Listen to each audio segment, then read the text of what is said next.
सुस्वागतम. नमस्कार मित्रांनो, प्रस्तुत नाटिकेत आपण स्त्री शिक्षणाचे इतिहास म्हणजे स्त्री शिक्षणाची सुरुवात कशी झाली हे बघणार आहोत. काय बाई, आपण पाहतो पुरुष मुले शाळेत जातात, पुस्तके वाचू लागतात, मग मुली का बरे शाळेत जात नसतात? अगं बाई, तुला माहित नाही का, मुलींच्या शिक्षणाला प्राधान्य नाही. मुलींचे शिक्षण फक्त चूल आणि मुले एवढ्याच चौकटीत आहे. पण बाई, आपल्याला पण शिक्षण मिळायला पाहिजे. शिक्षण हे समाज परिवर्तनाचे माध्यम आहे. काही विशिष्ट लोकांच्या शिक्षणाने समाज बदलणार नाही. त्यासाठी सर्व गोरगरिबांना, दीनदलितांना, मुलींना, स्त्रियांना शिक्षण मिळालेच पाहिजे, तरच खऱ्या अर्थाने समाज बदलेल, क्रांती घडेल. एकदाची सर्व कामे झाली बाई, आता काय करावं? सावित्री, काय करतेस? नेहमी कामात असतेस. काय आहे तुझ्या हातात ते बघू. पुस्तक आहे वाटतं. तुला लिहायला वाचायला आवडतं वाटतं.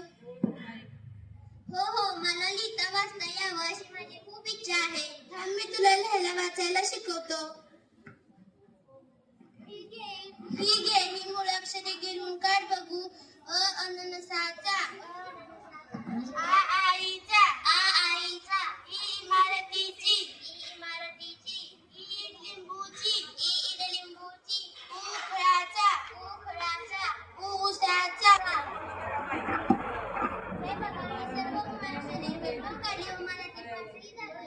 छान, आता तुला वाचन सराव करायला हवा.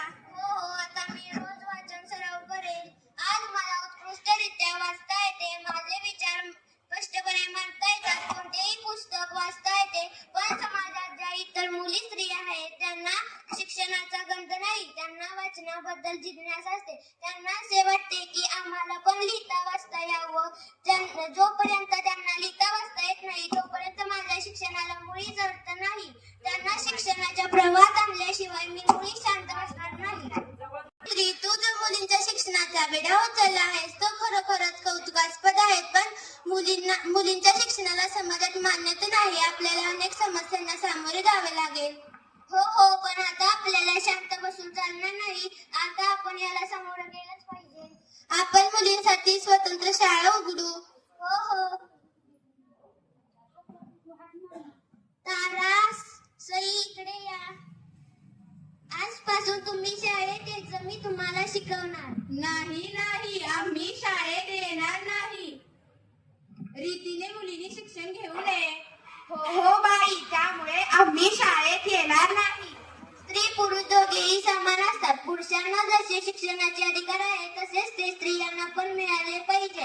तरच आपल्यामध्ये बदल करू शकेल व आपले मत आपल्याला मांडता येईल. हो बाई, आता आम्हाला शिक्षणाचे महत्त्व कळाले आहे. आता आम्ही रोज शाळेत येणार आणि लिहायला वाचायला शिकणार. तर मित्रांनो, सावित्रीबाई वाचन सराव करून उत्कृष्टरित्या लिहू लागल्या, वाचू लागल्या, भाषणे देऊ लागल्या. हाच तो पुण्यातील भिडेवाडा. इथेच मुलींची पहिली शाळा सुरू केली. तर बघूया पुढे काय होते. प्रसंग पहिला.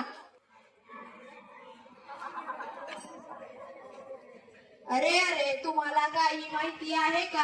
नाही, आम्हाला काही माहित नाही. सावित्रीबाई फुले आणि ज्योतिबा फुले यांनी मिळून मुलींची शाळा सुरू केली. नाही, आम्ही असे होऊन देणार नाही. आपण धर्माच्या विरुद्ध जाणार नाही. आपण मुलींची शाळा कदापि सुरू होऊ देणार नाही.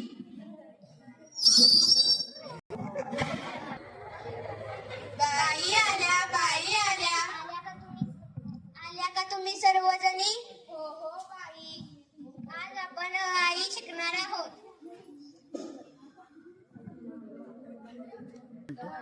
अननसाचा, आ आईचा, ई इमारतीची, ई इडलिंबूची, ही सर्व मूळ अक्षरे घरून येताना गिरवून आणायची. हो बाई. प्रसंग दुसरा.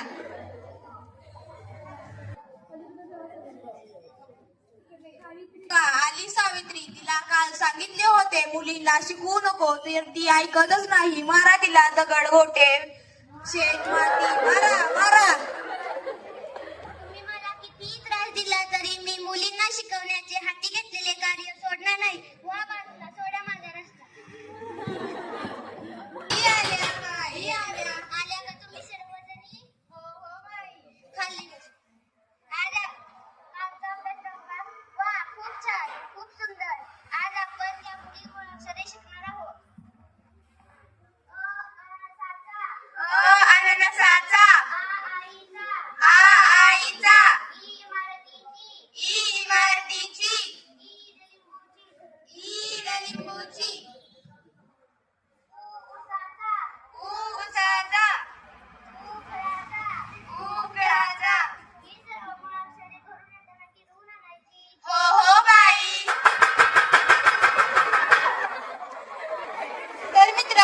सावित्रीबाईंच्या अथक परिश्रमाची फळ कष्टाची फळं बघायला भेटतात ती अशी.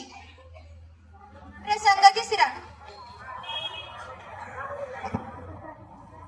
नमस्कार, मी डॉक्टर रचना चव्हाण. सावित्रीबाई फुले या महान स्त्रीमुळे आज माझं स्वप्न पूर्ण झालं. मी उच्च शिक्षण घेऊन डॉक्टर बनले याचा मला अभिमान आहे.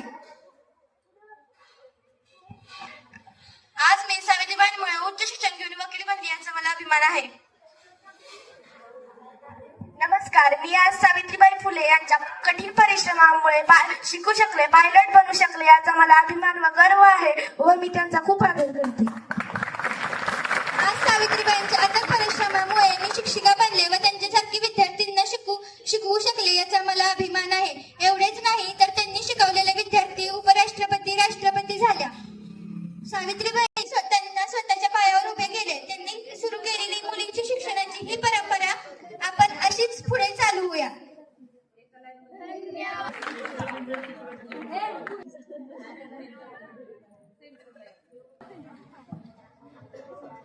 मला किती